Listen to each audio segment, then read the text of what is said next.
Hi, everybody. Please excuse my disheveled appearance. I was waiting to go to work, and then I got the call that we might not have work. So I took a little incentive and said, you know what? I have a giant stack of comic books that I need to talk about. So I said, you know what? I'll take this time and do that because I have been busy. And I haven't really, the time I've had to read has been minute, and the time I've had to do stuff like this has been almost non-existent. So here we are! Yay! Space Job is really silly. I really like what they're doing here. It's a 4-issue miniseries, and normally I would just buy the graphic when it came out, but I really am, this had me laughing quite a lot. And the, oh hi, I have cats. Anyone who watches, they like to interrupt. Like, there's one over here. There's one. Anyway, you didn't come here to learn about my fucking cats. Space Job, if you like satire and, you know, stuff that takes the piss out of established genres, which I really do, this is really a lot of fun. So, pick this up. It's coming out by Dark Horse for another 2 issues. I highly recommend it if you like funny stuff. I ended up picking up a few comics put up by Sumerian, and they were very interesting. Some unique concepts here, in a sense. This reminded me of Night of the Creeps. If you like Night of the Creeps and squirmy, you know, infectious little buggers, you're gonna like this. And similarly, Nobody's Girls is very Videodrome, but different. Not again, very I don't really know what to. Lots of strange intrigue and televisions and women on screens and stuff. Yeah. I don't know if I'll be getting the second issues of either of these, but someone out there is probably gonna like this. It just was not my full cup of tea. I enjoyed these reads, but again, not enough to continue on. Same thing with How I Became a Shoplifter. I loved the art in this. It's very detailed. It's about these 2 kids that are just kind of up to no good and for their own reasons. And I'm not going to sit here and show all of this to you. But you know, maybe someday I'll grab this in graphic novel form. I did enjoy aspects of it. It takes place in the 90s, so it's a very, very nostalgic for someone like me who was a teenager, and then I was their age when this takes place. So it was kind of cool. Jeff Lemire's Little Monsters issues 10 and 11 this series is marching on in a lovely way. I appreciate it. And like I've said before, I think Lemire is probably best consumed in full volumes of his work, because even I have a pretty good memory. I had to go back and be like, wait, what is going on? So pick this up, but pick up a lot of them at the same time.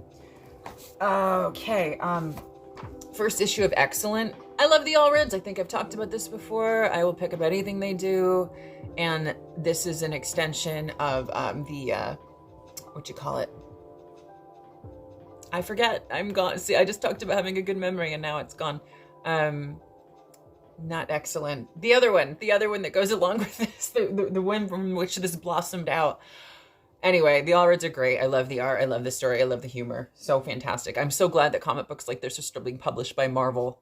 This is the kind of thing that I wished Excalibur had been, the new Excalibur, because it's very much in the spirit of what the old Excalibur was, and the new Excalibur was just very disappointing. Children of the Black Sun issues 1, 2, and 3.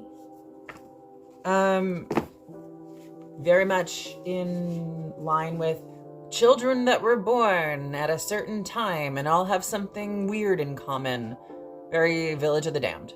Not bad, but also, I don't know, a little, not my thing, but not bad. Banshees. I like this concept. I love this cover.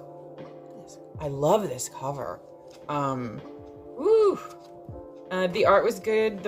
It was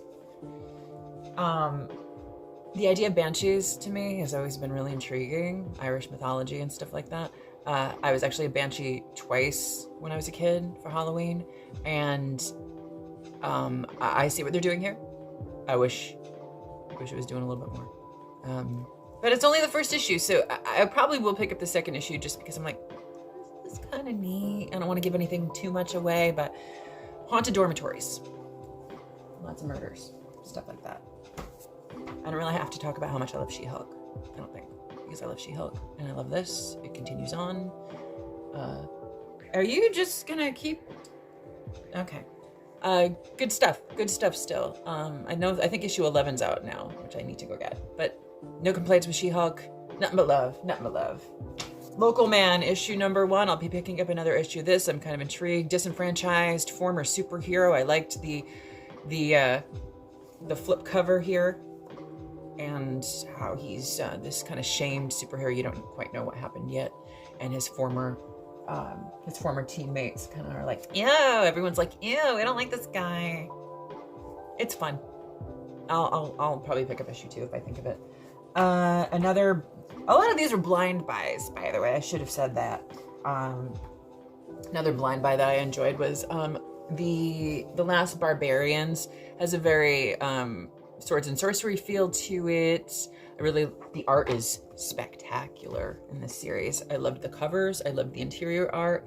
The story is a little, kind of predictable so far, but I still like it. I like what they're doing. I'll probably pick up more of this. I don't know if I'm ready to subscribe yet, because you know what happens when you subscribe? Sometimes you forget to unsubscribe and you end up with shit like Captain Britain in your stack after. We'll talk about that in a minute. Ugh. Fantastic Fours, issue 4 and 5. I loved issue 4. I don't really think I liked issue 5. I don't know. I feel like, yeah, this was a bit of a miss for me, and which the first miss that I've had with this new, my hair is everywhere today, sorry. This was the first issue of this new series that I was kind of like, I don't know. I mean, judge for yourself. I hate speaking badly of the Fantastic Four, because I do try to support this title as much as possible, but I hope they get back on track with issue 6. Let's hope. And these are not new at all, but I did pick them up, and I wanted to talk about these. Teenage Mutant Ninja Turtles Best of Jennika and Teenage Mutant Ninja Turtles Best of Leatherhead. I am not a Teenage Mutant Ninja Turtle reader. I've, picked up a few issues here and there. I went in the 90s, I kind of followed it, and I had no idea that there were so many different lines of continuity going on. It's kind of interesting. I'm a little bit more interested now after picking these up. If you're at the comic book store and you're kind of like, oh, what's this? This will definitely get you a little interested in the Teenage Mutant Ninja Turtle series. These characters kind of permeate my life and always have so. And I was really kind of wanting to know a little bit about Jennika, and I knew nothing about Leatherhead besides the fact that he was a crocodile action figure at some point. So this was cool. This was really cool. It's like a little strange dive into some history of characters I have no idea about. So it was nice. This one especially, there's all sorts of characters that I'm like, who, what, when, how, I don't know, but I want to know now. So I actually might dig deeper into that. Actually, I'm definitely going to dig deeper into that. I just have to figure out the best way to do it. Do I get graphics? Do I get, significant issues? I don't know. Significant issues. Hi. Silent Night, Deadly Night issue 2 continues the story of the homicidal maniac Billy who, is killing people. I think it's Billy. It's exactly what you expect from this franchise, and it's interesting that this will continue to be published throughout the year, telling this story. He's set at Christmas. Fun, bloody. If you're into horror, if you're into this, you're missing out. Okay? Yeah, I'm gonna keep getting it, just because this is the splatter garbage that my little dark heart craves. My favorite thing that I picked up, and this is so dorky, was this She-Hulk little golden book. Just At my comic shop that I go to mostly, they have a section for kids comics, which I don't ever even look at, but this grabbed my attention because, you know when there's a logo or something that just pumps those nostalgia pistons. My little targets are like beep beep beep beep beep beep beep. Are you kidding me? They had a bunch of them. They had like a Ms. Marvel one, and they had I don't know, Black Panther and stuff. But I was like, I gotta pick up this Jen Walters. My dude was the other day. He's like, you refer to superheroes as their alter ego names. I'm like, I know, because I've known them longer than most people. I could sit here like a teacher lady and read to you. Okay, class, this is all about Jen Walters and how she became She-Hulk and how she manages to balance business and pleasure and superhero antics. Quiet back there. Stop eating your boogers. Yeah, you too. Shut up. My favorite part was, yeah? Okay, I'm gonna skip it 3 times before. Hi. I hope you guys are doing well. Everything's really good over here. Yeah.